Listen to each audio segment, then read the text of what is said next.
Nous avons la chance d'accueillir Patrick Suplowski, véritable expert du digital, pour nous embarquer dans cette aventure.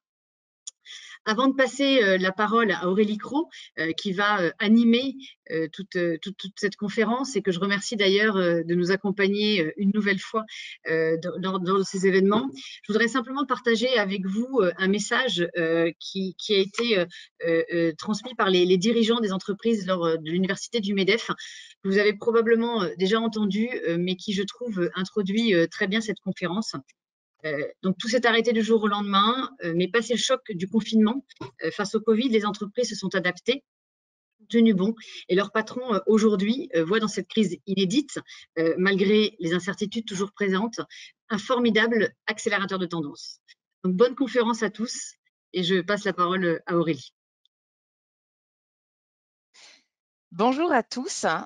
C'est un énorme plaisir pour une seconde fois d'accompagner R+, sur cet événement, en clin d'œil au fameux rendez-vous de la rentrée qu'on aime tous beaucoup. Donc effectivement, on a tous dû s'adapter. C'est une année un petit peu particulière, mais ce que je peux vous sur le côté coulisses, c'est que la passion et l'enthousiasme qu'on a eu de notre part sont restés intacts. Donc cette année, mais vraiment plein phare sur la digitalisation, la technologie. Ceux qui me connaissent savent que pour la technologie. Aujourd'hui, on peut dire que c'est plus un domaine à part entière. La technologie est présente dans chacun des aspects de notre vie, que ce soit notre vie personnelle, mais surtout notre vie professionnelle. Et elle a terriblement changé nos métiers, où qu'on soit sur cette chaîne de valeur dans le voyage d'affaires. Et elle a commencé à transformer véritablement le travel management. On a eu des tendances très fortes qui ont véritablement transformé notre industrie déjà avant cette crise. Et nous avons souhaité, en fait, cette année, vous donner les clés de l'antifragile, finalement, et des bienfaits du désordre avec notre intervenant pour faire un clin d'œil à Nassim Nicolas Taleb, qui a forgé ce concept de l'antifragile. Alors avant d'entrer dans les détails, vous voyez l'agenda qui est présent sur l'écran. On va avoir droit à une heure très inspirante. C'est aussi pour ça que, à titre personnel, j'aime beaucoup Univers Plus. Avec notre intervenant que je vais vous présenter.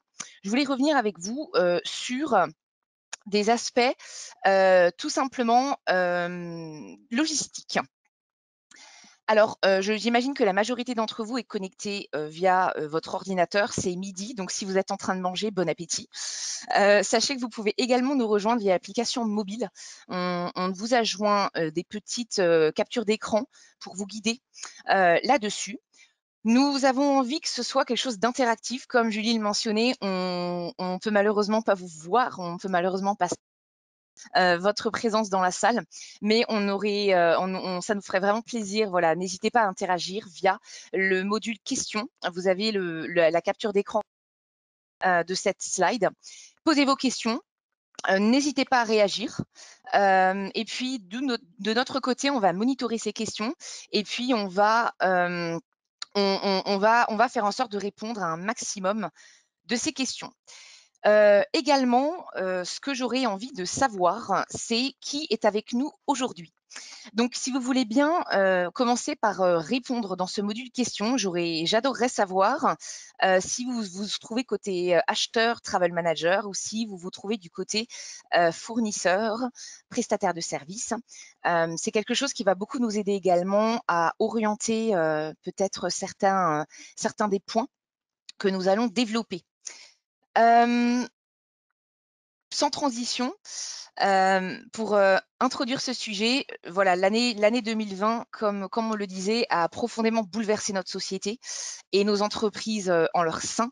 Tout a été plutôt brutal. Et d'une manière générale, si notre vie personnelle, elle s'est considérablement digitalisée ces dernières années, surtout cette dernière dizaine d'années, lorsqu'on pense à cette transformation dans un environnement un peu plus corporate, elle s'opère encore un peu trop souvent.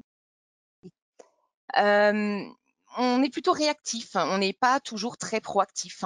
Ou au pire, on réagit dans la panique, notamment dans un contexte de crise comme on est en train de le vivre en ce moment. Et sectorielle, finalement, elle aura amené chacun des acteurs à penser différemment. Et on s'est dit pour ce rendez-vous de la rentrée, et si on entamait très sérieusement ce processus? C'est ce qu'on a cherché avec un intervenant extérieur. Génératrice aujourd'hui, ça sera d'arriver à transposer ce que notre intervenant va nous expliquer un petit peu dans notre monde, finalement, dans le voyage d'affaires, de ce que ça signifie quand je suis travel manager, quand je suis responsable des achats ou de la finance, mais aussi quand je suis un prestataire de service. Et en repartant des sources et des causes de cette transformation digitale qui est au cœur de la prolifération de cette data, on va aborder le phénomène de la mise en données de notre monde, de ces leviers d'accélération qui en fait sont le cloud, l'Internet des objets, mais aussi l'intelligence artificielle. C'est des thématiques dont on a beaucoup entendu parler déjà ces dernières années dans notre industrie, mais aujourd'hui, elle prend tout son sens. Et au-delà en fait de cette digitalisation quelque part de surface qui a entraîné cet ajout de canaux de communication, vraiment direct entre l'entreprise et le consommateur, donc dans notre environnement quotidien, dans notre vie quotidienne. La transformation qui s'opère actuellement, elle est un processus nettement plus profond qui au final n'aura absolument aucune activité inchangée, mais à condition toutefois de prendre une approche qui finalement est l'antifragile. C'est cette posture qui est résolument tournée vers l'accompagnement et l'acceptation de ce changement. Donc, on est en 2020, on est masqué, hein, surtout en entreprise depuis 2 jours. Mais aujourd'hui, on a fait tomber les masques. On est chacun séparément dans notre petit coin pour faire ce webinaire. Mais en tout cas, on voulait quand même faire ce petit clin d'œil. Donc, j'ai le plaisir d'accueillir notre intervenant, Patrick Słupowski, qui est actuellement Customer Success Manager EMEA chez Google Cloud, après avoir dirigé l'innovation numérique d'Orange pendant 13 ans, où en fait il a créé et développé Wap2 autour des premiers services mobiles avant son acquisition par Lagardère en 2004. Il est diplômé en sciences et technologies de l'information de Paris-Dauphine et connecté à Internet en permanence depuis 30 ans. Patrice est un expert en transformation digitale et j'ai le plaisir de lui laisser la main pour cette keynote. Bienvenue Patrice. Merci beaucoup Aurélie, merci à Airplus pour cet accueil. J'ai le plaisir d'être avec vous aujourd'hui virtuellement, mais comme je parle de transformation digitale, finalement, qu'importe le moyen par lequel nous sommes en contact, du moment que les messages arrivent à circuler, à passer. Je vais pas revenir, merci à Aurélie de rappeler ma vie, mon œuvre, etc. Je me demande d'ailleurs de qui vous parlez quand j'entends ça, tellement je me sens presque extérieur. Donc effectivement, j'ai le plaisir de travailler chez Google maintenant après quelques années chez Orange et d'avoir plongé dans ce monde digital très tôt. Alors je ne vais pas finalement jusqu'à ce que font certains. Vous voyez cette image d'illustration là qui est sur ma première page, mon premier slide. C'est le travail d'un Américain, un Texan qui lui est fasciné par la peinture de Vermeer et lui il va reconstituer non pas dans le digital mais dans la vraie vie les scènes de Vermeer pour aller comprendre comment le peintre était arrivé à fabriquer ça, comment son œil avait capté la lumière. Voilà, on y reviendra probablement plus tard. Pour me présenter, donc plutôt que de vous raconter ma vie, mon œuvre, moi j'aime bien prendre des images d'innovation qui sont nées la même année que moi. Donc là, je vous entends pas, mais le premier qui fait remarquer que les images sont en noir et blanc sort. Oui, je suis né la même année que les écrans à cristaux liquides, que les premiers microprocesseurs de chez Intel, que l'email ou qu'un jeu fabuleux qui s'appelle le tac-tac, qui, je pense qu'on a tous joué au tac-tac au moins 30 secondes avant de s'apercevoir que ça ne rimait à rien. C'était pas très technologique, mais finalement, c'est ce qu'il y avait au-dessus de mon berceau, et c'est peut-être pour ça que j'ai un attachement particulier, non pas au jeu de tac-tac, mais en tout cas aux ordinateurs, aux écrans, au téléphone, bref, à tout ce qui a jalonné mon univers personnel et professionnel. On parle beaucoup de changements et moi je démarre avec une question: est-ce qu'on est en train de vivre un changement ou une crise? La question est plus que jamais d'actualité avec ce qu'on a vécu en 2020. Vous savez, c'est les deux phrases de l'été. La première, c'est oh là là, 2020, on sera bien content de la quitter et de passer à autre chose. Et l'autre, c'est il paraît que c'est merde mon masque. Excusez-moi de la trivialité.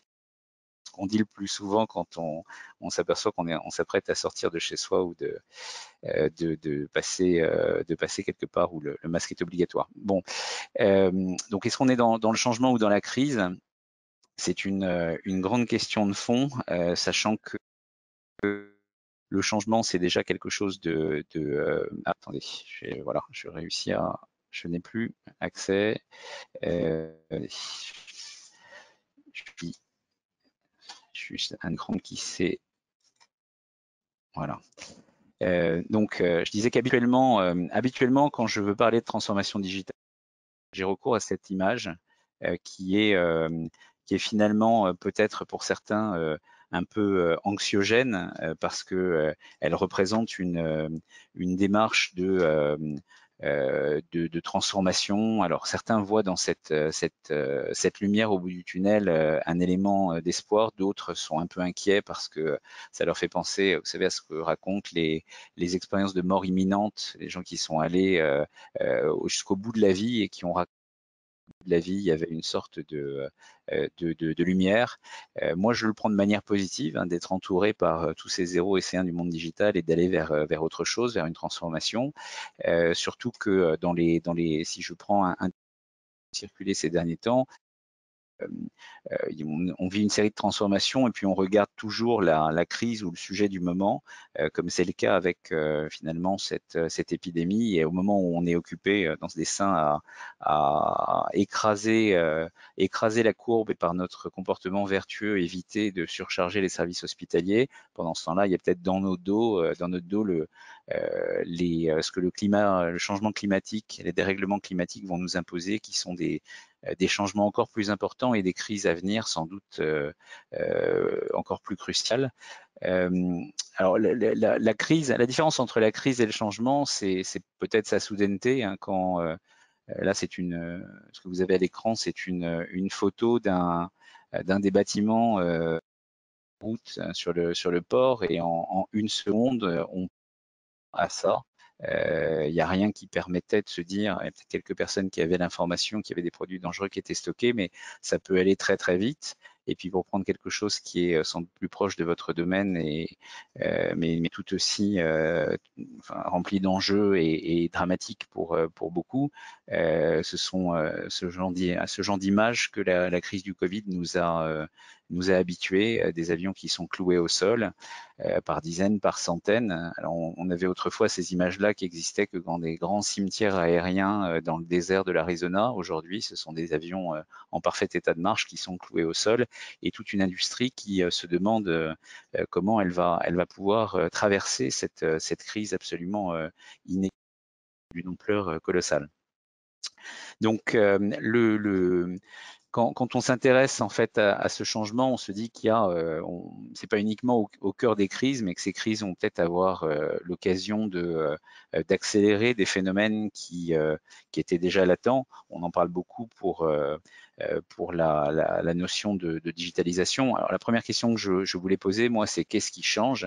Et pour comprendre ce qui change, moi j'ai l'habitude de jouer les collectionneurs. En fait, je collectionne les petites phrases qui vont aller dire en une dizaine de mots en anglais, plus que je pourrais vous raconter en une demi-heure.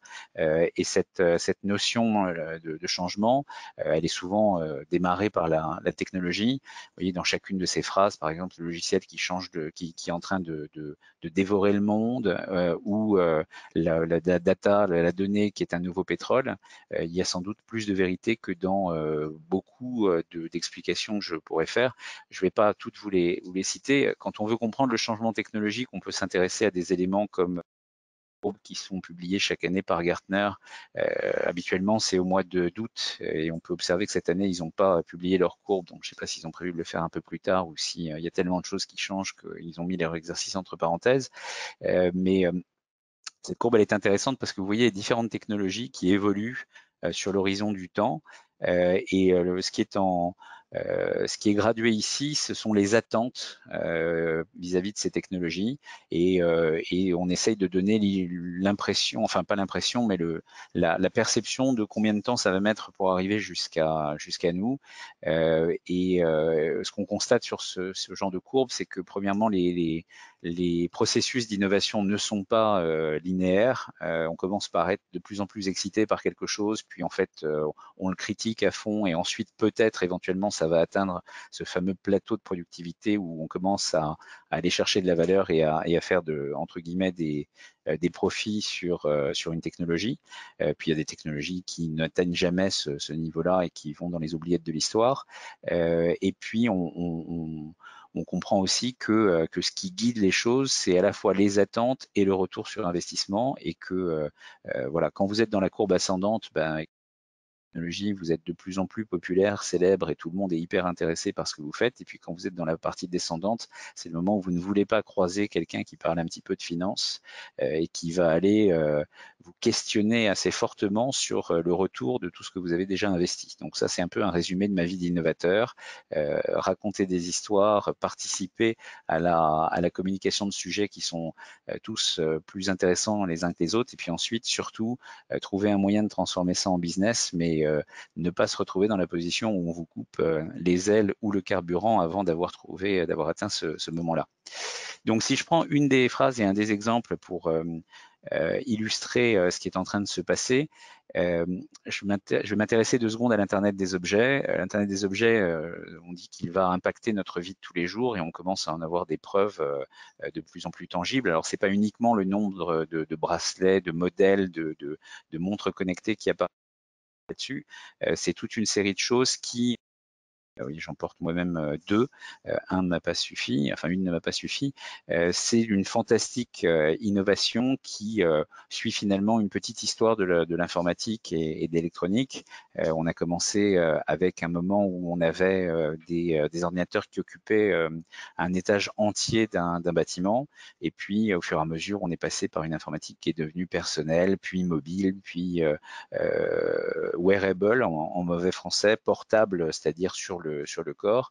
Et puis on est arrivé avec différentes lois d'évolution de l'informatique, comme la loi de Moore, c'est celle qui donne la mesure du doublement de la puissance des microprocesseurs à coût constant tous les 18 mois. Eh bien, on est arrivé à passer du même niveau de puissance entre un ordinateur qui occupe un étage et un ordinateur qui occupe une branche de lunettes, par exemple, dans les Google Glass il y a quelques années. Donc cette petite histoire de l'informatique, elle continue, et on a eu tellement aujourd'hui de wearables, d'objets qui se portent sur le corps humain, que certains ont fait des catégories en fonction de l'endroit du corps auquel ces objets se raccrochent. Il y en a il y a des bracelets, il y en a pour la tête, pour les moniteurs pour le sommeil, etc., etc. Bref, un gigantesque mouvement d'innovation et de créativité qui peut nous amener peut-être à imaginer qu'on cherche à revisiter un personnage des années 80 qu'un certain nombre d'entre vous connaissent. Certains passaient leur samedi après-midi à regarder L'homme qui valait 3 milliards. Au passage, je vous ferai remarquer que c'était pas L'homme qui valait 3 milliards en anglais, c'était L'homme qui valait 6 millions de dollars. Et c'était pas un effet du cours, c'était juste parce qu'on avait voulu aller plus loin dans le fantastique avec le titre français. Et donc, que ce soit Steve Austin, L'homme qui valait 3 milliards, ou Super Jamie, la femme bionique, ils avaient finalement fait l'objet, l'un était un ex-astronaute, l'autre était une parachutiste, et suite à un accident, on les avait réparés. Oscar Goldman, qui dirigeait l'agence pour laquelle il travaillait, les avait réparés en les équipant avec de la technologie qui les rendait encore plus forts, encore plus rapides. Steve Austin voyait ce qui se passait à 5 km. Super Jamie arrivait à entendre un bruissement de feuilles au loin à une dizaine de kilomètres, à condition toutefois d'avoir mis les cheveux derrière les oreilles. C'était un petit geste pour bien faire comprendre aux spectateurs ce qui était en train de se passer. Attendez, j'ai mon slide qui s'en va, mais je vais juste repasser ça en présentation. Voilà. Donc, on avait déjà dans cette série B des années 80 le thème précurseur de l'homme réparé, que certains rejettent aujourd'hui, mais qui était déjà à la rencontre. Vous savez, on parle de temps en temps et même de plus en plus de transhumanisme, de la manière dont on pourrait avoir une nouvelle évolution de l'être humain, une nouvelle espèce qui se serait dotée de technologies pour aller plus loin. On en parle beaucoup, et certains font plus que d'en parler en essayant d'utiliser la technologie à cet effet. Alors dans certains cas, ça peut être de permettre des choses qui sont fabuleuses à des gens que la vie n'a pas doté exactement des mêmes capacités à se mouvoir. Par exemple, des personnes à mobilité réduite aujourd'hui qui pourraient remarcher, réentendre ou entendre en utilisant soit des exosquelettes, soit des aides auditives qui vont être assistées par l'intelligence artificielle. Bref, le rencontre de l'être humain et de la machine fait des choses qui sont intéressantes, mais plus largement, l'Internet des objets, c'est surtout un écosystème fabuleux d'entreprises qui ont toutes en commun de miser gros sur ces objets qui produisent des données et qui vont leur donner l'occasion qu'elles peuvent réinventer leur métier. Alors souvent, on parle de l'objet quand on parle de l'Internet des objets. Moi, je dis souvent que ça n'est que la partie émergée de l'iceberg et qu'il y a au moins autant d'intérêt, si ce n'est plus, quand on se préoccupe des services qui sont en dessous de ces objets. Ces services, c'est ce qui va rentrer finalement dans le quotidien de chacun à partir du moment où on aura cet Internet des objets qui va peut-être devenir un Internet de tout ou un Internet tout simplement, c'est-à-dire une version plus dense de l'Internet qui va nous relier, qui va nous donner l'occasion de faire plus. Ce que ces objets ont tous en commun, ce qu'il faut bien le comprendre, c'est qu'ils produisent de la donnée. Et cette donnée, elle donne l'occasion de faire beaucoup de choses, en particulier d'illustrer cet adage qu'on connaît dans le sport ou dans la médecine. Ce que vous pouvez mesurer, vous pouvez le connaître. Ce que vous pouvez connaître, vous pouvez l'améliorer. Ça, c'est vrai, ça a toujours été vrai. Et ça donne l'occasion, par exemple, à des gens comme moi qui sont peut-être un petit peu fou, un petit peu, enfin, je vais peut-être vous paraître un peu excessif dans mon propos, mais moi, ça fait une douzaine d'années presque que je mesure toute une série de choses avec ces objets et que j'ai une compilation du nombre de pas que j'ai fait, de la distance que j'ai parcourue, le nombre d'étages que j'ai pu gravir, les calories que je brûle, mon poids là qui est censuré pour des raisons évidentes, ou la durée de mon sommeil chaque nuit. Alors ça de faire grand chose à part le fait peut-être de travailler sur ce sommeil, comme beaucoup de gens qui sont passés par des startups ou qui ont été développeurs. Ça a été mon cas sur les deux sujets, je coche les deux cases. J'ai longtemps pensé ou imaginé que le sommeil était du temps perdu, et puis j'ai fini par lire que tout le monde devait dormir finalement entre 7 et 9 heures par nuit, et que ces 7 à 9 heures par nuit, c'était une condition sine qua non de bien-être. Et donc j'ai finalement appliqué cette recette, et j'ai pu constater que ma vie était différente. Je parlais moins vite, enfin je parlais beaucoup plus vite avant. J'étais facilement dans une forme de réactivité ou d'agressivité excessive parce que le manque de sommeil, par exemple, coupe vos perspectives d'avenir. Il a tendance à ne pas vous amener à envisager sereinement le lendemain. Et à partir du moment où je me suis mis à dormir quasiment 7 heures par nuit, libre et chacun a le sien, et il n'y a pas de bon ou de mauvais chiffre, encore une fois, chacun a le sien, j'ai pu m'apercevoir qu'il y avait un changement bénéfique et que ces objets et cette data pouvaient induire un changement bénéfique pour moi. Alors cette data, les volumes de données, quand on s'y intéresse, ils progressent de manière exponentielle, hein. On parle aujourd'hui de volume en zettabytes. Et alors pour vous rassurer, il y a encore des unités après le zettabyte, c'est pas la dernière lettre de l'alphabet, enfin de l'alphabet grec, il y a encore d'autres dimensions qu'on peut conquérir, et on assiste quasiment des données tous les 14 mois maintenant, donc ça continue de manière très impressionnante. On dit même que dans certains domaines, ça devrait, par exemple la médecine, ça devrait doubler tous les 90 jours à l'horizon 2025. Donc les volumes de données augmentent, et donc ce tsunami de traces digitales et de données, il nous amène à un phénomène qu'on qualifie de mise en données du monde. C'est-à-dire que pour la première fois dans l'histoire de l'humanité, on a une description dans laquelle on vit, et qui est finalement captée par l'ensemble des ordinateurs de la planète, l'ensemble des capteurs, l'ensemble des IoT, de l'Internet des objets, de tout ce qui peut nous entourer, capte le monde, et au fur et à mesure, vous allez avoir finalement, c'est un peu comme une image numérique, et sa résolution, sa finesse va s'améliorer, et on va avoir une perception de plus en plus claire de ce monde. Alors, bien évidemment, pour l'instant, c'est relativement théorique puisque nous n'avons pas le lien entre l'ensemble des serveurs et des sources de données de la planète, mais de plus en plus d'acteurs vont tout faire pour connecter les données les unes aux autres, dans le but premier de donner une perspective la plus complète possible et de pouvoir prendre des décisions les plus éclairées possibles. Et ça nous amène en fait à une question qui n'est pas celle celle de Pink Floyd, pour ceux qui ont reconnu la couverture de l'album Dark Side of the Moon, mais qui est véritablement la question de la face cachée de la digitalisation. Ce n'est pas la face cachée de la Lune, c'est la face cachée de la digitalisation. On a eu l'impression depuis quelques années que cette digitalisation, elle était déjà là, puisque un certain nombre d'acteurs, et même la majorité, avaient un site internet, des applications mobiles, répondaient à leurs clients sur Twitter en plein milieu de la nuit. Bref, qu'on avait mis en place un certain nombre de choses. Moi, ce que je dis, c'est que c'est une digitalisation en surface qui s'est opérée. C'est celle qui fait que les clients d'une entreprise ont finalement autant, voire plus d'informations que les employés de cette entreprise, pour peu qu'ils aillent utiliser les canaux qui sont mis à leur disposition. Mais ça ne change pas le métier de l'entreprise. Si je prends le domaine de l'assurance, ça fait finalement 200 ou 250 ans qu'on assure de la même manière à partir du moment où on calcule un risque théorique, on fait statistique, et ensuite sur cette base-là, on va calculer une prime que doit payer un assuré.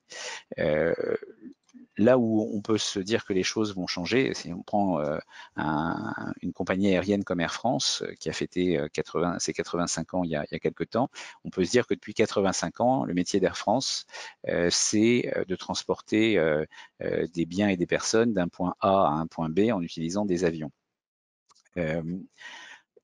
La différence, c'est qu'aujourd'hui, un passager, comme je le disais tout à l'heure, il a des informations extrêmement précises et en temps réel sur ce qui se passe, le fait que l'avion va être en retard ou en avance, les bagages vont arriver sur tel tapis, etc.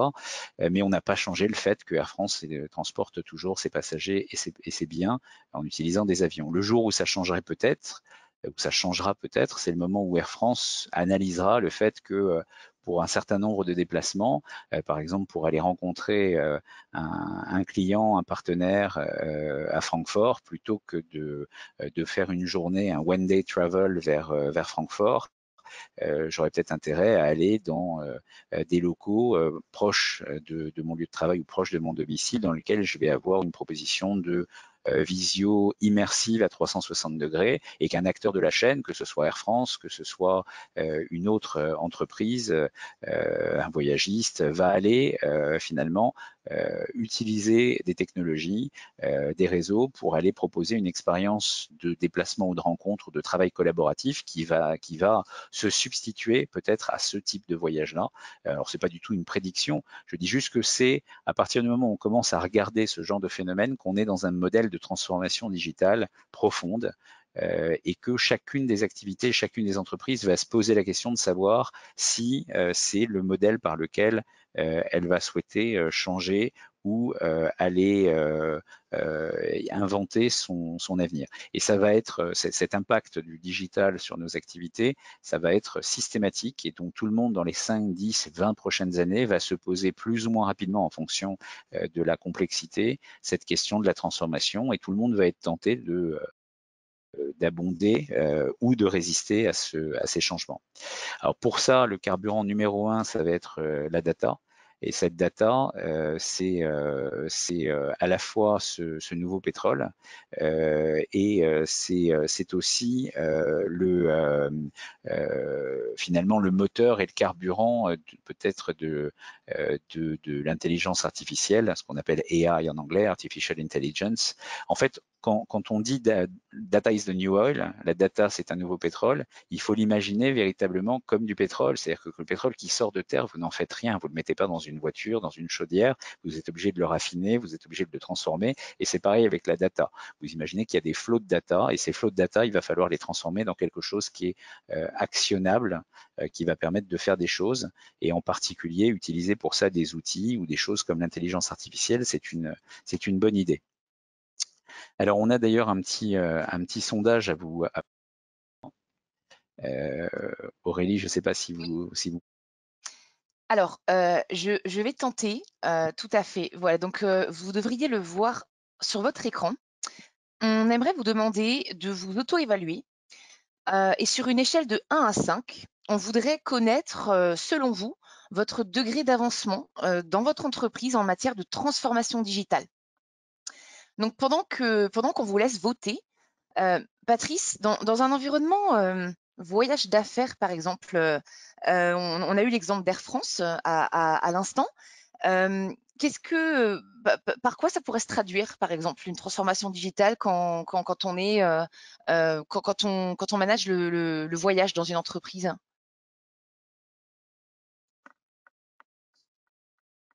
Écoutez, ça peut être de toute nature. Il n'y a pas de bonne et de mauvaise idée, mais c'est vrai que il y a une tentation finalement de voyager sans voyager qui est finalement assez forte. Alors moi j'ai envie de croire que à chaque fois qu'on parle de ces cas d'usage, et je vous parlais tout à l'heure du fait d'aller voyager au travers de peut-être d'une expérience de visioconférence, Ouais. on est en train d'essayer de réinventer la téléportation. Je pense qu'on a tous été entre guillemets biberonnés avec des séries et des films de science-fiction qui nous montraient que pour se déplacer entre une planète et le vaisseau Enterprise, on pouvait demander une téléportation et c'est comme ça que ça fonctionnait. Donc ça c'est le rêve de beaucoup de monde d'avoir cette capacité à la téléportation. Mais il y a aussi d'autres considérations qui disent que finalement, quand on va quelque part, l'important c'est le voyage. C'est un vieux proverbe gitan, je crois, et c'est pas tout à fait faux. Enfin, pour des gens qui, comme moi, là, je vous parle en tant que frequent traveler, même si j'ai pas beaucoup volé et pas beaucoup voyagé en 2020, il y a quelque chose dans le voyage qui vous donne l'occasion de réfléchir, de travailler, de vous remettre en cause. Donc bien malin celui qui pourra dire si dans ces tentatives et même dans ce que fera une compagnie aérienne, on supprimera le voyage physique ou pas. Bah, effectivement, on a beaucoup de conversations qui ont commencé à émerger dans l'environnement voyage d'affaires sur aussi, à la sortie de cette crise, peut-être les raisons de voyage vont être un peu différentes. On a aussi, je pense, une énorme opportunité au sein de notre secteur de montrer aussi la valeur du pouvoir du face-à-face sur donc peut-être bien qu'on va arriver à on aura l'occasion d'en parler. Et si vous avez des questions là-dessus, encore une fois, n'hésitez pas à nous les soumettre dans le module questions. Mais voilà, sur des formules un peu plus hybrides ou pour certains motifs de déplacement, on va peut-être trouver des alternatives plus digitales. D'autres déplacements en fonction des raisons, des logiques de coût, d'environnement, on va arriver à plus hybride. Donc je viens d'afficher les résultats du sondage. Donc on a quand même des résultats plutôt bons. Donc Patrice, surpris ou qu'est-ce que vous voyez en général quand vous posez cette question sur les niveaux de maturité des entreprises? Ce qui aurait été intéressant, c'était de poser la question aussi avant le Covid, avant la crise du Covid et après. Là, on a le sentiment que par définition, on s'est mis à utiliser des outils digitaux qui nous amènent finalement à continuer notre activité, à poursuivre malgré tout. La question que je vois quand même aujourd'hui et qui commence à animer les entreprises, on a par exemple la question chez Google, c'est celle du retour à la vie d'avant ou à la vie d'après, au monde d'après. Et il est évident que ce qu'on a vécu ne nous laisserait pas inchangés, mais j'aurais tendance à dire que ça n'est pas parce qu'on a modifié les outils et le rapport en fait au travail, au télétravail de dépannage qu'on a forcément complètement changé les choses. Donc il y a souvent des mouvements de balancier. Mais en tout cas, là, je vois que en tout cas, tout le monde se sent plutôt motivé par le digital. On l'a tous subi et donc on a dû contre mauvaise fortune, démontrer qu'on était tous capables d'utiliser ces outils. Donc c'est une bonne nouvelle, mais pour autant, on n'a pas réinventé les métiers. Donc effectivement, je suis un peu surpris par l'ampleur, mais je vous dis qu'on aura encore l'occasion de parler du sujet. Tout à fait. Je vais vous laisser continuer votre présentation. Merci. Alors, donc après ces questionnements, je parlais d'intelligence artificielle et je voulais juste attirer votre attention sur le fait que la manière la plus, enfin l'élément le plus visible de l'intelligence artificielle aujourd'hui, c'est ce qu'on appelle les assistants. Vous savez, c'est Alexa, Google Assistant, Jingo chez Orange, qui sont souvent incarnés sous la forme d'une enceinte, d'un speaker intelligent, comme on dit. Alors, ce qu'on a vu, c'est des taux de croissance qui sont énormes, aux États-Unis d'abord, et puis ensuite un peu partout dans le monde. Et il y a de plus en plus d'assistants, et donc il y a un marché, il y a une attente forte du public et une réponse très favorable à cette proposition des entreprises technologiques. Et puis, pour commenter un autre élément par rapport à cette intelligence artificielle, on a beaucoup parlé de logiciels ces dernières années, de données, de choses qui sont relativement immatérielles. Et dans la Silicon Valley, lors de mes derniers voyages, j'ai beaucoup entendu parler de hardware. Et le hardware, le matériel, c'est souvent lié dans l'histoire de l'informatique au silicone. Vous savez, le silicium avec lequel on fabrique les microprocesseurs. Alors là, c'est un petit zoom que vous avez à l'écran sur la Silicon Valley, vous savez, cette bande de terre de 50 miles de long à peu près qui est au sud de San Francisco et qui est le berceau de la plupart des entreprises technologiques et des entreprises d'informatique, à quelques exceptions près bien sûr, mais elles sont toutes en tout cas représentées. Il y a une entreprise dont on parle beaucoup quand on parle d'intelligence artificielle et de hardware, c'est une entreprise qui s'appelle Nvidia et qui fabrique, alors donc Nvidia, pour ceux qui ont acheté des actions en bourse, ils ont vu une courbe absolument impressionnante. Le métier d'NVIDIA, c'est de fabriquer des cartes graphiques et des coprocesseurs, enfin des processeurs qui servent à transformer et à gérer des signaux en particulier dans le monde de l'image. Et c'est aussi une entreprise qui permet d'aller faire beaucoup de choses et d'assister le calcul dans le domaine de l'intelligence artificielle. Et c'est pour ça que, alors qu'elle avait commencé sa vie dans le monde du jeu vidéo, aujourd'hui elle est extrêmement prisée pour motoriser tout le calcul qui est nécessaire pour faire de l'intelligence artificielle, puisque pardon, l'intelligence artificielle à la base, c'est traiter des données très très vite et de manière extrêmement massive pour réussir à en ressortir quelque chose d'intéressant. Ça m'a inspiré une petite histoire, alors en revenant à Vermeer qui était sur mon image de couverture, qui est de prendre deux tableaux de Vermeer et de Georges de la Tour étant à gauche et Vermeer étant à droite. Donc quand les peintres de cette époque voulaient comprendre et voulaient travailler, ils étaient intéressés évidemment par la lumière. C'est cette lumière qui fait toute la magie de ces tableaux. Et dans cette lumière, il y avait le travail et l'expérience d'un peintre qui ensuite, pendant 6 mois, 1 an, 2 ans peut-être, allait travailler de manière ultra méthodique pour réussir à comprendre le trajet de la lumière sur le visage de cette jeune femme ou ce même trajet de la lumière qui rentre par la fenêtre de gauche probablement et qui baigne cette scène flamande. Avec ensuite Vermeer qui s'amuse en plus à représenter le trajet de l'image dans la complexité de ce sol à damier. Et donc là, on a pour composer une image de cette nature 6 mois, 1 an, 2 ans du travail d'un peintre. Quand moi j'ai commencé à faire de l'informatique, avec les premiers micro-ordinateurs que j'avais à ma disposition, j'ai été tenté de faire des images de synthèse. Et donc je me souviens que les images de synthèse, on mettait à peu près 1 nuit à les calculer. Si personne n'avait débranché l'ordinateur, on laissait un petit papier sur lequel il y avait marqué « Merci de ne pas éteindre, s'il vous plaît ». Et ça calculait pendant toute la nuit pour générer une image en utilisant un algorithme à l'époque qui s'appelait le ray tracing. Et ce ray tracing donc permettait d'avoir une image en 1 nuit. Avec les microprocesseurs d'NVIDIA maintenant, on a atteint non pas une image en 1 seconde, mais on a atteint 48 images en qualité 4K par seconde.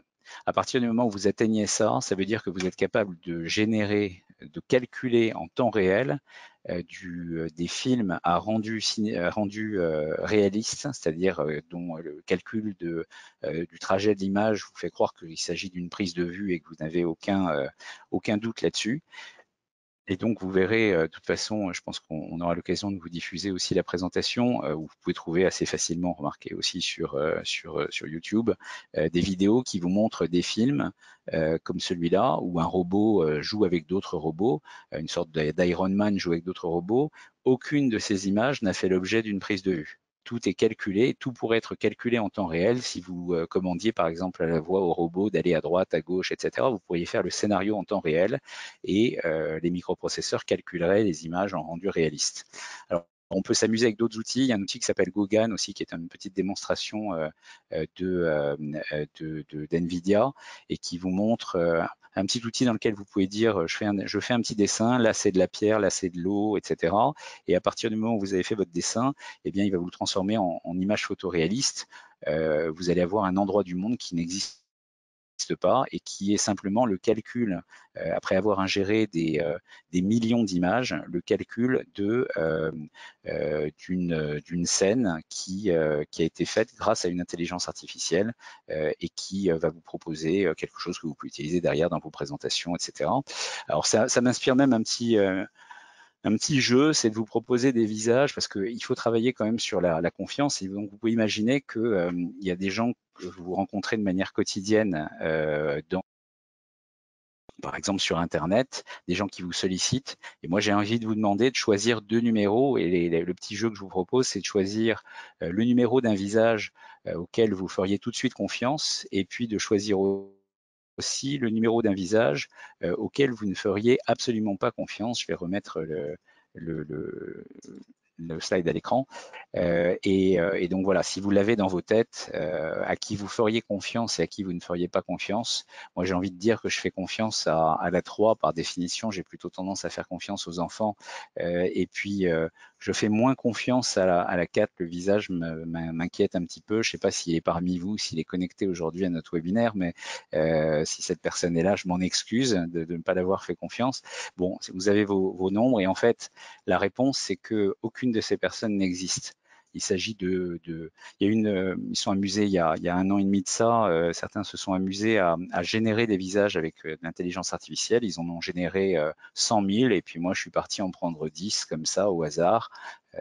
Voilà, c'est tous ces visages. Vous ne risquez pas de les rencontrer. Si quelqu'un vous contacte en les utilisant, vous pouvez vous dire tout de suite que c'est un faux. Et donc il va falloir développer une forme de vigilance par rapport à tout.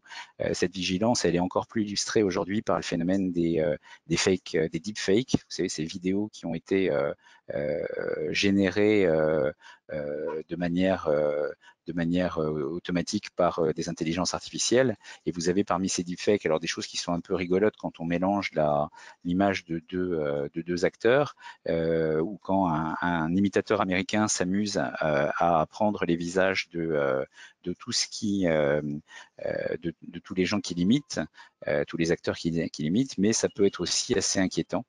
Alors, cette intelligence artificielle, on fantasme beaucoup dessus. En fait, il n'y a que 4 domaines où elle a vraiment une certaine pertinence, et en particulier où elle peut se permettre de réaliser des choses. Ces domaines, c'est tout ce qui est gestion du langage naturel, hein, tout ce que vous avez dans les assistants, tout ce que vous avez dans les chatbots.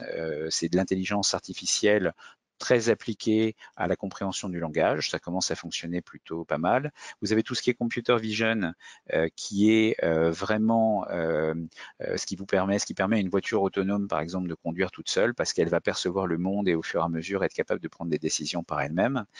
C'est aussi ce qui permet de vérifier votre identité automatiquement quand vous passez le portillon de sécurité, de contrôle à la gare du Nord ou à Saint-Pancras à Londres avant de prendre l'Eurostar. Et on a déterminé que ces contrôles d'identité maintenant sont plus rapides et plus pertinents quand ils sont faits par des machines. Alors, ils battent pas un policier de la PAF surentraîné, mais en tout cas, ils permettent de gérer le flux de manière très efficace. Il y a bien évidemment toute l'analyse de données et la détection en particulier de ce qu'on appelle des patterns, c'est-à-dire des motifs qui vont se répéter dans les données. Et puis, il y a les jeux avec des règles bien connues, en particulier le jeu d'échecs. C'est plus possible maintenant de battre des ordinateurs de manière systématique aux échecs. C'est le contraire qui se passe, et même au jeu de Go. Et dans un peu vous pouvez vous dire que l'intelligence artificielle va triompher. Sorti de ces 4 domaines et de toutes leurs applications, tout le reste, ça reste de l'intelligence humaine. Et donc, il y a encore beaucoup d'espoir. Et avec cette possibilité, il faut aussi comprendre que viennent de nouvelles responsabilités. Et c'est pour ça que chacun des acteurs, internationaux ou nationaux, qui vont aller travailler sur cette intelligence artificielle, ont aussi tendance à développer une réflexion très poussée sur les nouvelles responsabilités. On parle aujourd'hui de responsible AI, c'est-à-dire une intelligence artificielle responsable qui va être l'occasion finalement de se poser des questions d'éthique autant que des questions technologiques.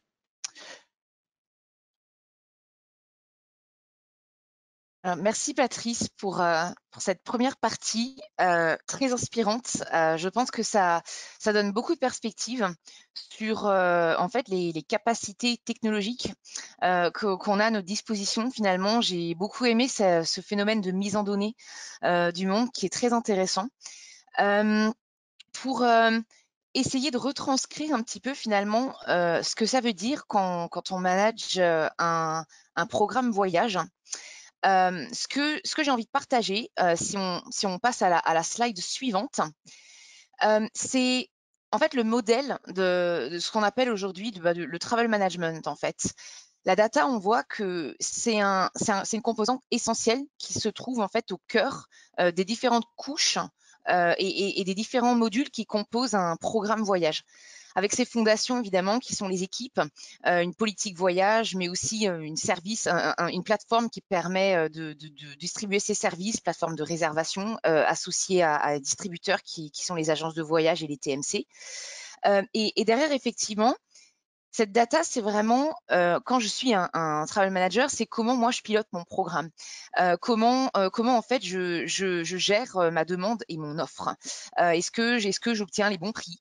Mais aussi comment est-ce que le travel, l'activité qui est liée au voyage d'affaires impacte mes voyageurs. Et quand je vois en fait aujourd'hui, on est quasiment capable de tout mesurer finalement. On peut le quantifier.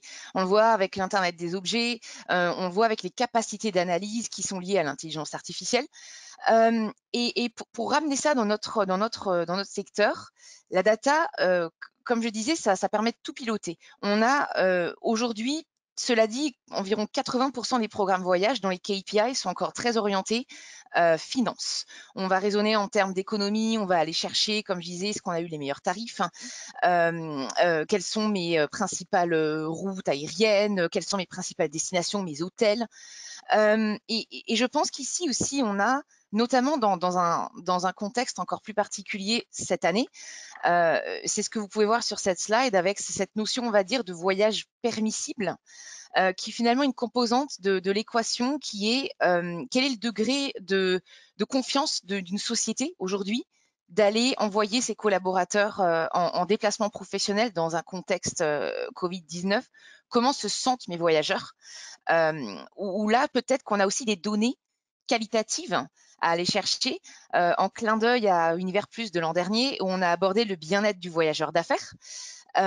Et aussi, le troisième élément, c'est la permission du gouvernement. Est-ce que les frontières sont ouvertes? Est-ce que j'ai besoin d'être en quarantaine quand j'arrive à destination? Est-ce que j'ai avoir besoin de fournir la preuve d'un test négatif? Donc, finalement, tout ça, ça nous raccorde aussi à la data. J'ai besoin d'avoir cette data disponible en temps réel, très pragmatique, mais aussi essentielle. Et ce que je voulais partager, en passant à la slide suivante, c'est quelque chose que j'ai vu développer au cours d'un hackathon, et pas plus tard qu'il y a 2 mois. Ça a été fait en 3 jours, et c'est une équipe qui a mis en place un service, ce que j'aime appeler des microservices.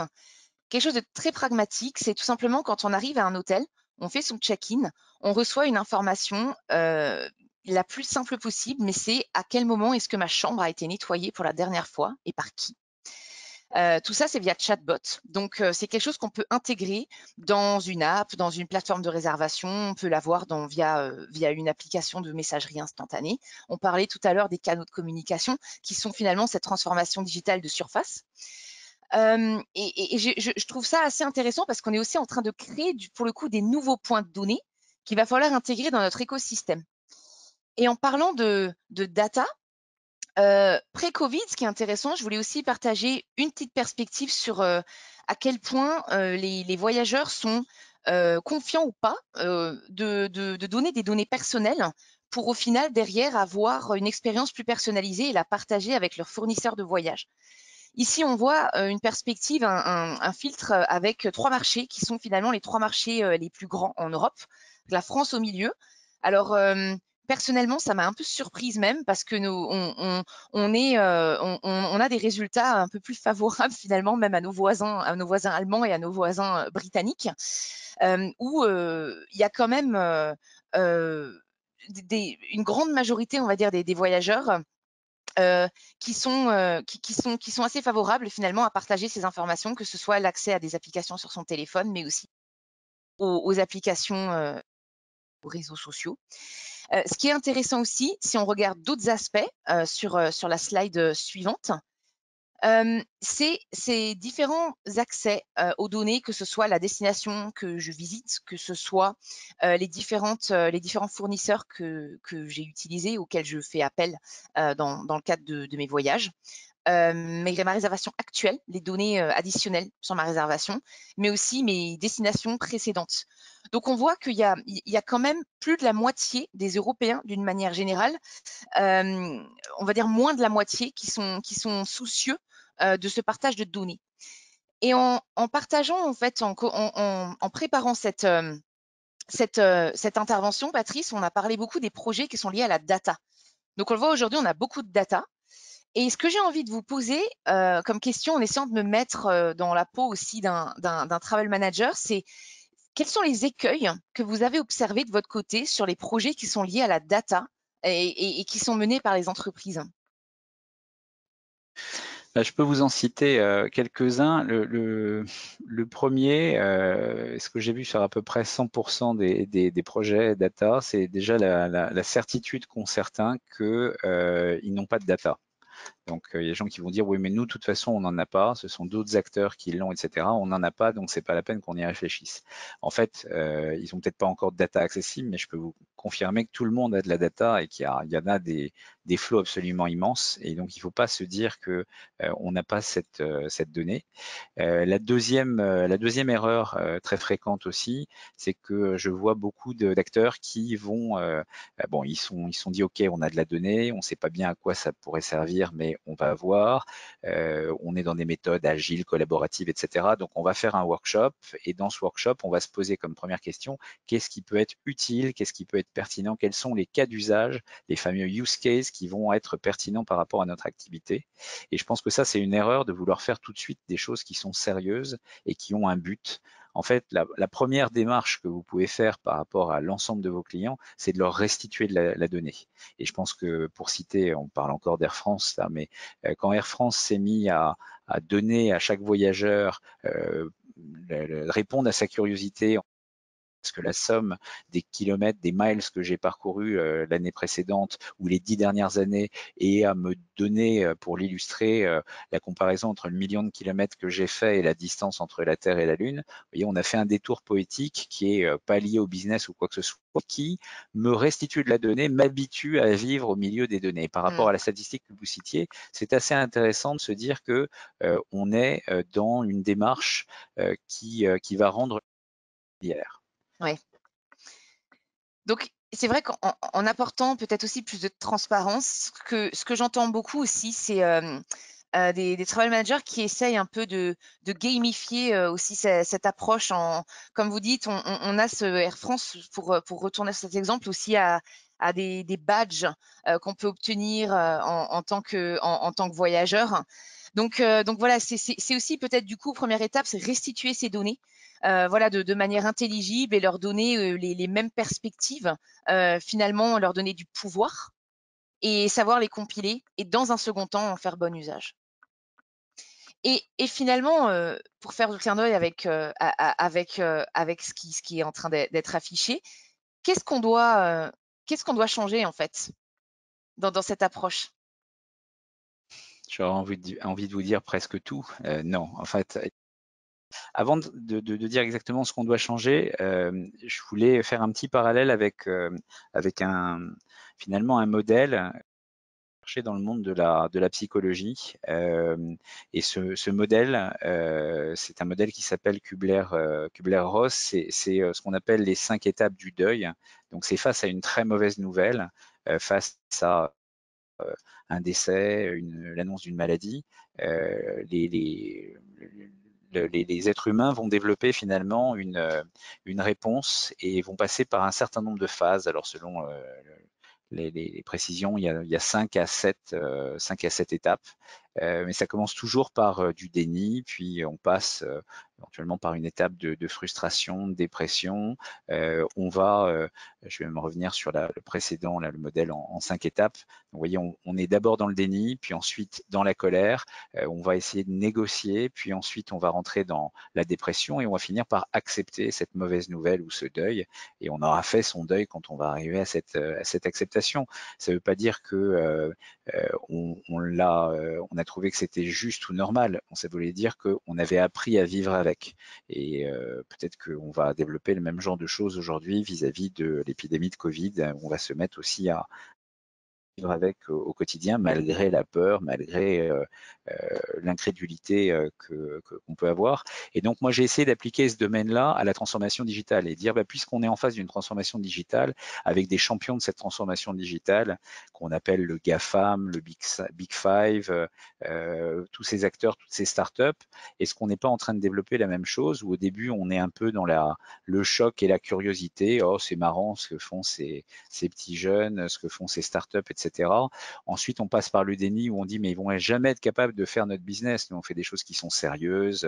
On a des milliers d'avions qui sont en train de voler en permanence. On a des procédures, on a des choses qui sont bien en dehors de portée. Puis finalement, il va y avoir un élément de compétition. Par exemple, on va se dire mais ils sont en train de faire ce qu'on a rêvé de faire. Ils ont pris un raccourci et ça va commencer à nous énerver. Puis ensuite, on va se dire ok, mais on va se mettre tous ensemble contre eux et donc ils pourront pas faire ce qu'ils veulent faire. Et puis on en arrive après cette phase-là à un point que j'appelle moi le point Matrix. Vous savez, c'est dans le film, vous avez le choix entre la pilule bleue et la pilule rouge et ça définit finalement la suite du film. Et moi, j'ai envie de proposer deux fins. Donc, il y a la pilule rouge où on dit, OK, on refuse ce changement. Et bon, peut-être que les entreprises qui font ça risquent carrément de disparaître parce que elles refusent pas de travailler avec ces acteurs. Ce qu'elles refusent, c'est le changement. Elles refusent le changement en pensant que l'histoire est complètement cyclique, mais l'histoire de la cyclique que l'histoire au sens large. Et donc, il y a une autre fin probablement en acceptant cette technologie et en essayant de considérer que la plupart des choses qui sont proposées par les Apple, les Google et autres, ce sont des outils. Et ce sont des outils qui servent à aller faire ce changement. J'ai l'impression que d'une certaine manière, les marchés financiers l'ont déjà compris. Quand je disais tout à l'heure que le logiciel domine le monde, c'est aussi parce que quand on s'intéresse à la valorisation des entreprises, là je vous ai pris la photo de 2006, c'était l'époque où moi je rentrais chez Orange, les 5 entreprises les plus valorisées du monde, c'était des acteurs du pétrole, de la finance. Alors au début du XXe siècle, c'était de l'acier. Ensuite, au fur et à mesure, le pétrole et les services financiers sont montés. Il y avait encore, vous voyez, des conglomérats qui fabriquent beaucoup d'appareils électriques comme General Electric, 384 milliards à l'époque. Et puis, il y avait un seul acteur du logiciel en tant que tel, qui était Microsoft, qui était troisième, finalement, c'est simple, Microsoft est toujours le troisième dans l'histoire récente sur le plan des valorisations. Et puis, il y a eu une évolution absolument incroyable en 10 ans, puisque les 5 premiers acteurs, c'est ce qui donne naissance à ce fameux acronyme GAFAM, parce que Google, Amazon, Facebook, Apple et Microsoft sont les 5 entreprises les plus valorisées, mais le fait qu'elles aient démultiplié leur valeur par 10, c'est aussi le révélateur du fait que les marchés sont paris sur ils parient sur le fait que ces entreprises ont non seulement elles sont capables de faire du logiciel, alors vous pourriez m'objecter que Apple est une entreprise qui fabrique aussi des terminaux, mais moi je vous dirais que ces terminaux ne sont rien s'ils n'ont pas l'occasion d'être animés par du logiciel. Mais au-delà de ce logiciel, il y a surtout la capacité à maîtriser les données. Et cette maîtrise des données, on la voit encore plus puisque sur ces 3 dernières années, enfin ces 3-4 dernières années, là je vous ai mis les dernières valorisations, c'est pas uniquement le fait que Apple avait été multiplié par 10, mais c'est leur valeur a encore été multipliée par 3, et c'est le cas de la plupart des acteurs. Vous voyez, juste pour vous donner la mesure de ce qui s'est passé, vous aviez mis $1 dans Facebook En 2006, eh bien ce dollar, sa valeur a été multipliée par 500, 600, même 761 aux dernières cotations. Je crois même que les 800 milliards ont été atteints et qu'on atteint maintenant un moment où Apple, à lui tout seul, avec 2000 milliards de dollars, vaut plus que la totalité du CAC 40. Donc les marchés, eux, ont misé sur le fait que ces entreprises qui maîtrisent la donnée et le digital sont celles qui sont les plus porteuses d'avenir. Et en tout cas, pour tout ce qui est transformation de l'intelligence, transformation de l'informatique, je vais vous dire, moi, travaillant pour Google Cloud, que les acteurs comme Amazon, comme Microsoft et Google, qui sont les trois leaders du marché, ils sont pas en train de travailler à une échelle qui est, je rajoute, 2, 50, 10 ou 1000 serveurs. Ce sont vraiment des démarches qui vont vers le million de serveurs. Les entrepôts dans lesquels il y a les data centers sont absolument gigantesques parce que ils ont pris les problèmes à une dimension mondiale immédiatement. Et c'est souvent ce qu'on constate. Alors là, j'ai pris des cas un peu extrêmes avec ces entreprises-là qui sont dans le top 5 mondial, mais c'est vrai de manière générale. Souvent, les startups américaines prennent, ou chinoises, prennent les problèmes à une dimension largement supérieure de ce qu'on peut rencontrer en Europe.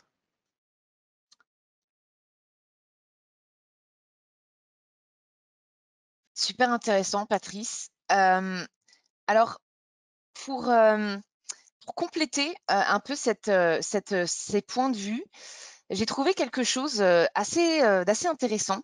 Et en fait, c'est McKinsey & Company qui a publié ça dès le début en fait de cette pandémie. Et on peut voir en fait les différents secteurs d'activité qui ont été très impactés par cette crise sur la gauche. Donc sans aucune surprise, notre industrie, voyage aérien, mais aussi tout ce qui tourne autour de l'aéronautique commerciale, l'aérospatiale commerciale et aussi le pétrole.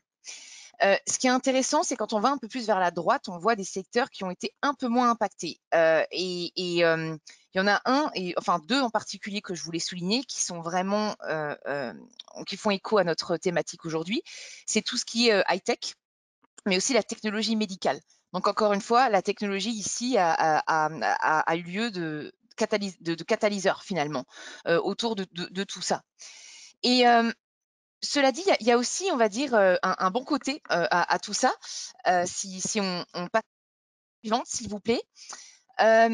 J'ai vu, pour le petit clin d'œil à Google, Google a publié quelque chose d'extrêmement intéressant sur les nouveaux comportements des consommateurs pendant cette pandémie. Et il y a une tendance de fond qui est en train vraiment d'émerger. Et je pense qu'on va aller voir des comportements qui vont s'inscrire dans le temps, en fait. Donc, il faut savoir qu'au niveau mondial, les requêtes sur Internet qui sont de l'ordre de shopping online ou de comment acheter n'importe quel article en ligne ont été augmentées par 2. Donc, c'est quand même énorme. L'autre tendance que Google a partagée dans cet article qui était très intéressant, c'est sur l'évolution des comportements et de la digitalisation de notre société. Alors, il y a des requêtes comme les essayages virtuels qui ont énormément augmenté on a vu des marques qui ont commencé à mettre en place des essayages en réalité augmentée. On a tout ce qui est cours en ligne, donc l'éducation, l'enseignement. On a, ça c'était assez surprenant, mais c'est livraison de thé à domicile. Il y a eu les quiz de pub virtuels, le live chat, mais aussi le sport virtuel.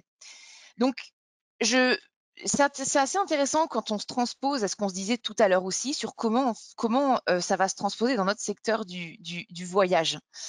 On a eu une question intéressante que je vais souligner aussi tout à l'heure sur l'aspect start-up et barrière à l'entrée. Alors ça, c'est un article des Échos qui date d'il y a 3 jours. Il y a plutôt une bonne nouvelle avec la French Tech, avec cette levée à plus de 10 millions d'euros qui vient d'être annoncée. Donc on commence aussi à voir les on va dire les premières opportunités qui émergent de cette situation de crise.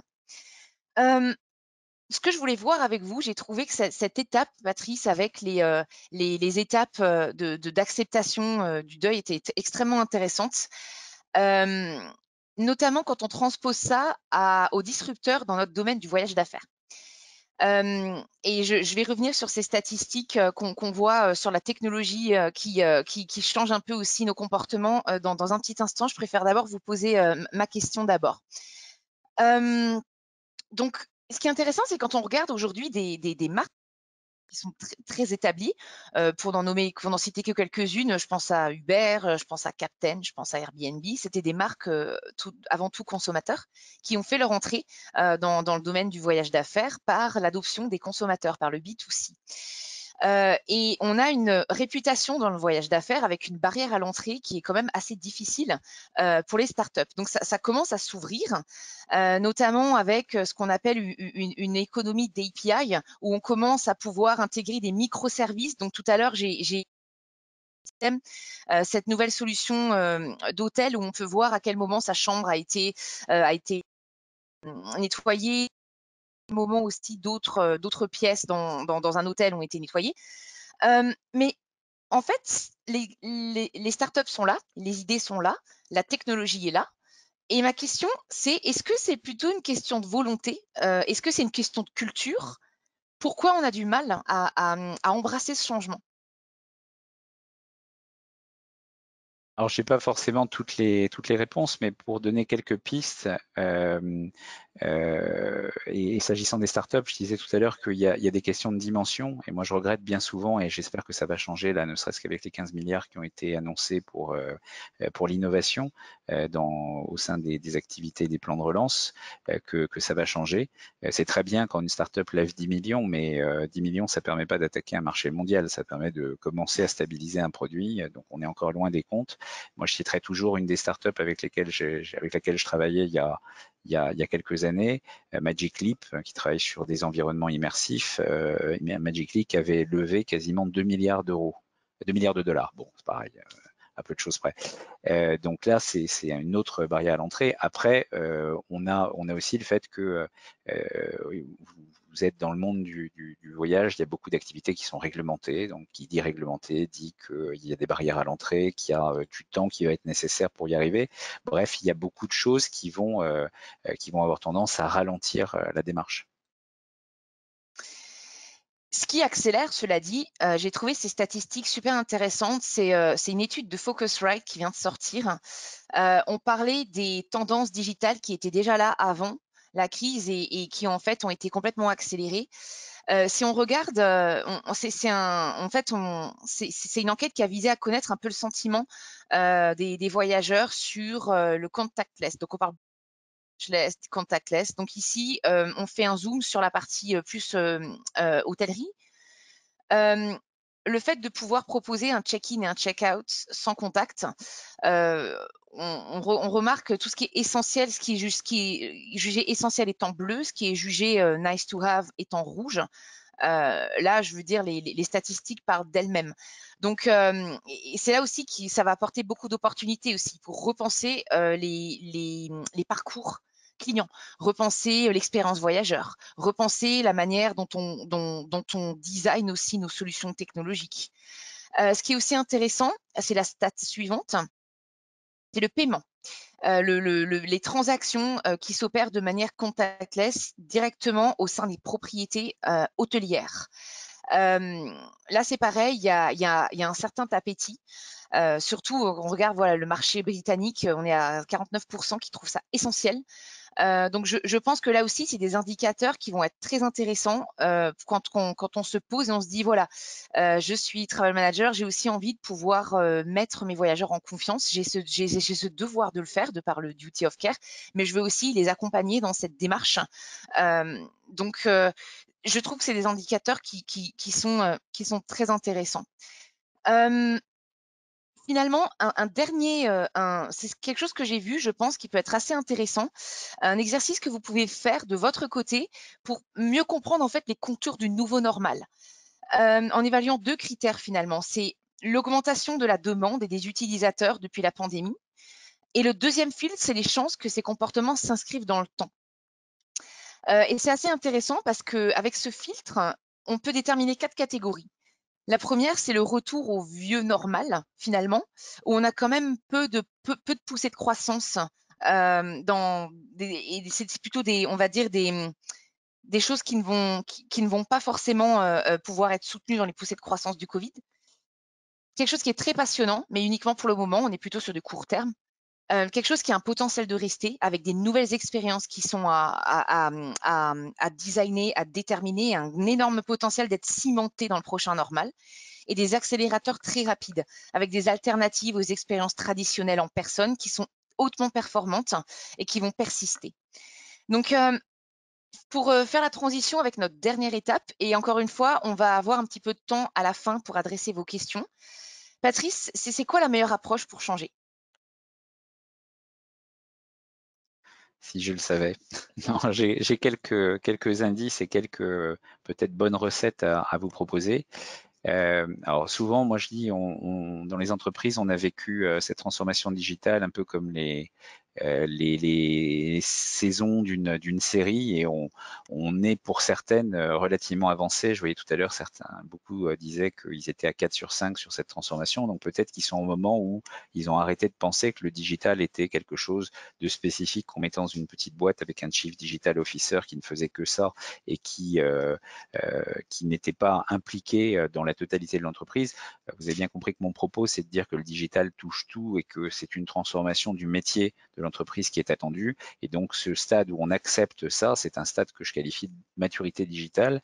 Et si on veut aller vite vers cette maturité digitale et réussir à changer, j'ai essayé de vous le résumer avec un acronyme, c'est DATA en fait, qu'il faut avoir en tête, D-A-T-A. D pour disruption, c'est-à-dire il faut aller dans la rupture. A pour l'ambition. Il ne faut pas se contenter de vouloir changer des choses de manière incrémentale. T pour tech friendly, il faut être ami avec la technologie. Elle n'est pas centrale, mais il ne faut pas la considérer comme périphérique ou lointaine. Il faut faire corps avec cette technologie, l'accepter, développer des compétences, aller vers le code. Bref, faire ami-ami avec cette technologie. Et puis le dernier de All Hands, la transformation digitale doit concerner tout le monde. Ça n'est pas uniquement le fait d'un petit nombre de personnes qui seraient les transformeurs ou les transformateurs et qui feraient ça dans leur coin.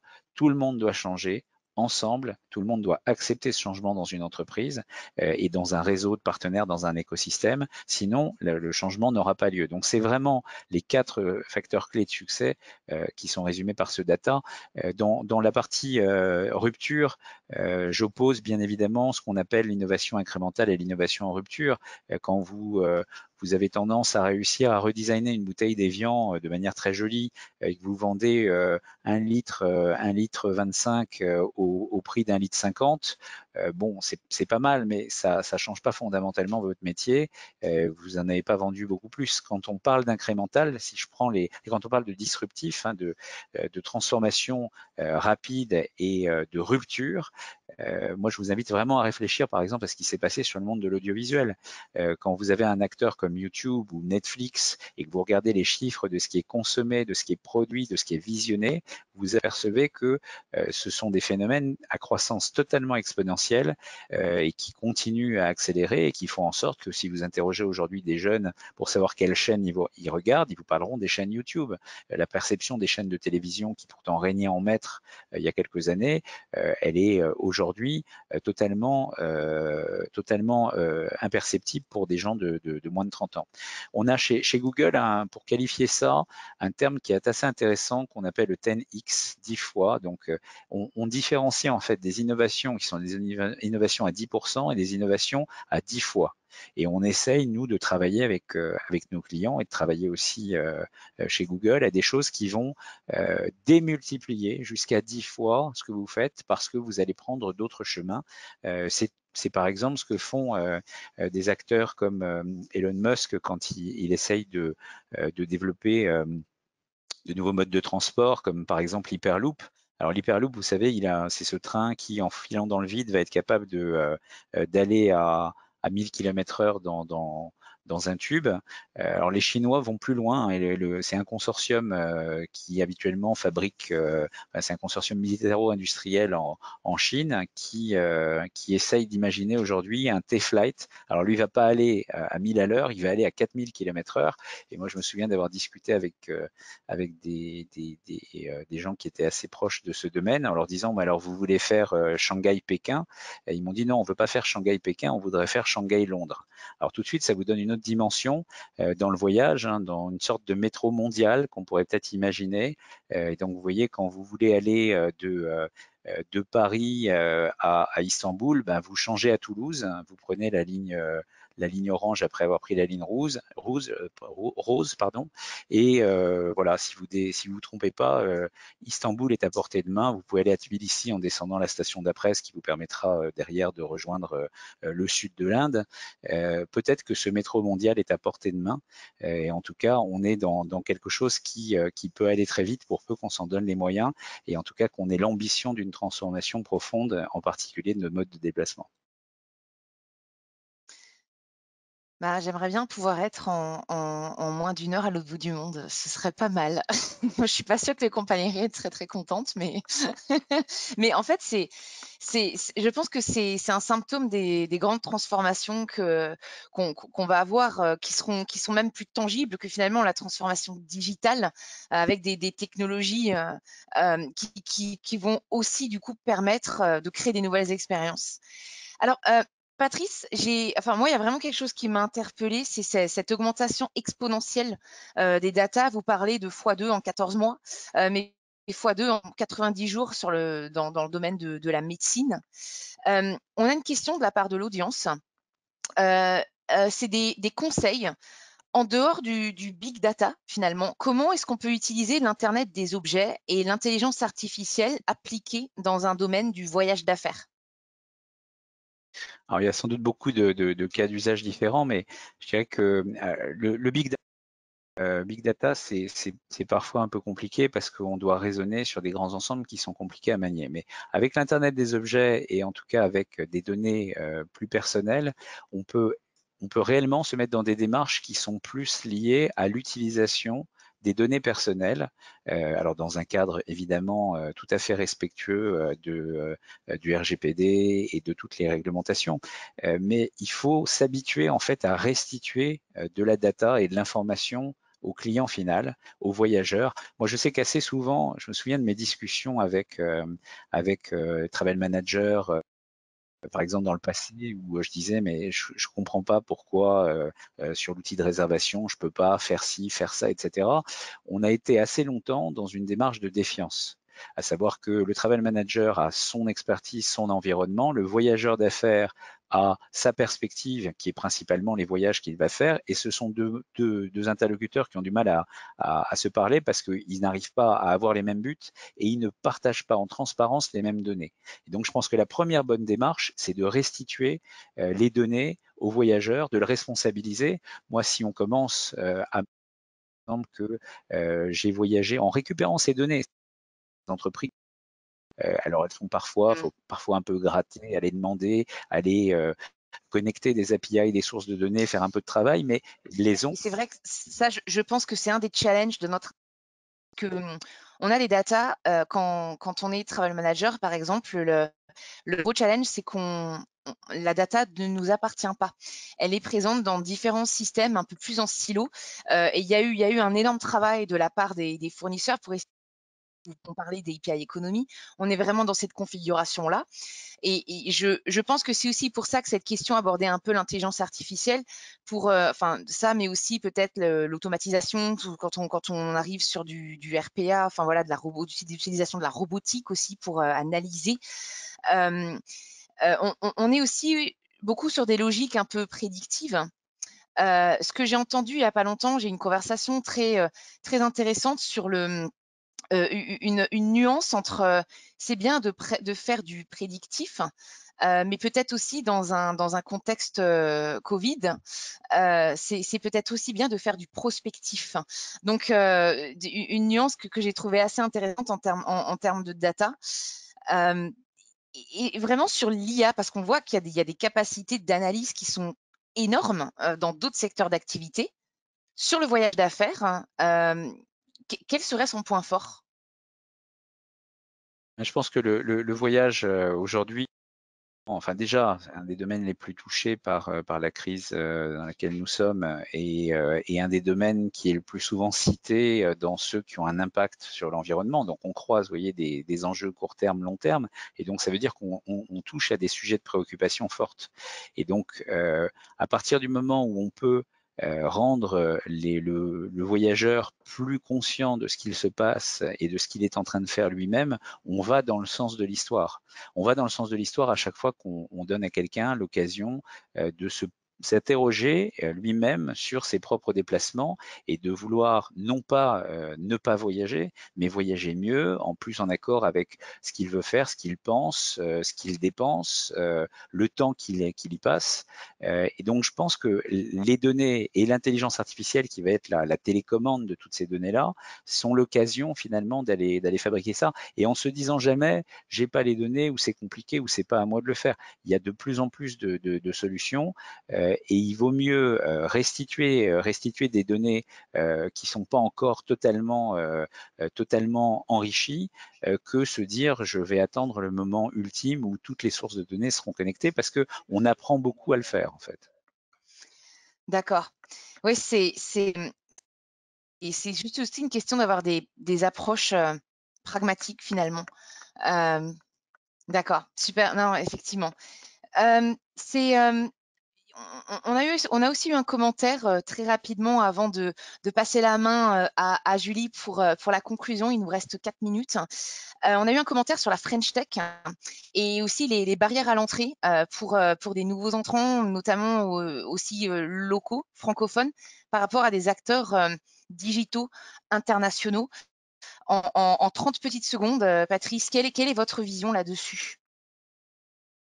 Bon, ma vision, c'est qu'on a des choses fabuleuses dans la French Tech et puis dans l'European Tech. On a des entreprises qui sont fabuleuses. Elles ont juste besoin de prendre les problèmes à la bonne dimension et donc de recevoir un soutien capitalistique et qui est des prises de pari au niveau des centaines de millions jusqu'à des milliards parce que c'est à ce prix-là, en fait, qu'on aura ça. Il y a des statistiques qui existent sur le nombre de licornes. Vous savez, les licornes, ce sont les startups qui ont atteint le milliard de valorisation. Ouais. Il y a trop peu de licornes françaises et européennes par rapport à ce qui existe aux États-Unis et en Chine. Et c'est pas parce que les entreprises sont moins fortes ici, c'est parce que on parie moins et on est moins ambitieux dans ce qu'elles sont capables de faire. Il faut qu'on forme nos entreprises et qu'on capitalise nos entreprises pour qu'elles conquièrent le monde et pas uniquement la banlieue de Paris. Et ce qui est aussi intéressant pour compléter, il y a aussi une certaine barrière à l'entrée. Je suis amenée à parler à beaucoup de travel managers qui ont envie de collaborer avec des startups, mais il y a aussi quelque part cette difficulté à convaincre aussi à un plus haut niveau au sein des entreprises de faire ces collaborations, de faire des contrats peut-être un petit peu plus light et d'entamer en fait ces microservices. Donc finalement, ce que j'entends, c'est que c'est très intéressant parce que même dans ce contexte pur technologique, c'est un alignement qui est vraiment nécessaire dans l'industrie pour que tout le monde puisse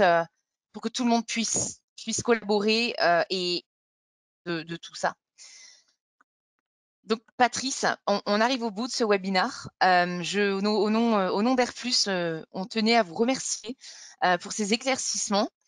Nous espérons que c'est un webinaire et un contenu qui va vous apporter beaucoup d'inspiration, des choses à partir desquelles vous pouvez prendre des actions, mais aussi pouvoir prendre un peu plus de recul pour comprendre cet environnement. C'est aussi un exercice que je vous propose de faire pour faire écho à la matrice que j'ai présentée tout à l'heure. C'est de vous poser la question, finalement, qu'est-ce que je dois arrêter de faire? Qu'est-ce que je dois commencer? Et qu'est-ce que je dois continuer? Quels efforts j'ai commencé à faire avant cette crise et qui doivent être finalement qui mériteraient d'être approfondis. Donc c'est quelque chose de tout simple, mais c'est une méthodologie qui finalement va vous permettre aussi de commencer à déterminer certains éléments clés quand vous êtes dans un processus d'améliorer votre stratégie voyage. Donc je vais laisser la parole à Julie pour clôturer ce webinaire. Merci, merci beaucoup Aurélie, merci évidemment Patrice. On ne peut qu'être convaincu de l'importance d'accélérer la tendance du digital. Donc en quelques secondes, une fois que j'ai remercié évidemment donc Aurélie et Patrice, je remercie aussi Marie, Marie Ozano, vous êtes beaucoup à la connaître, qui travaille en coulisses et qui a fait encore un exploit d'organiser ce type d'événement auquel on n'était évidemment pas habitué, totalement digital là pour le coup. Et puis, je finirai en quelques secondes, évidemment, sur un dernier mot, ou plutôt un dernier clin d'œil à Univers Plus. Comme vous le savez, nous terminons habituellement Univers Plus avec toute l'équipe d'Air Plus France sur scène. Malheureusement, nous n'aurons pas, nous, le plaisir cette année de pouvoir monter sur scène pour vous remercier, pour vous applaudir tous de votre présence, encore nombreuses, alors évidemment très différentes, et nous espérons très, très clairement pouvoir vous accueillir de nouveau en vrai l'année prochaine, le 2 septembre 2021, évidemment, d'ici là, on vous le reconfirmera. En tous les cas, merci à tous, bonne journée et à l'année prochaine.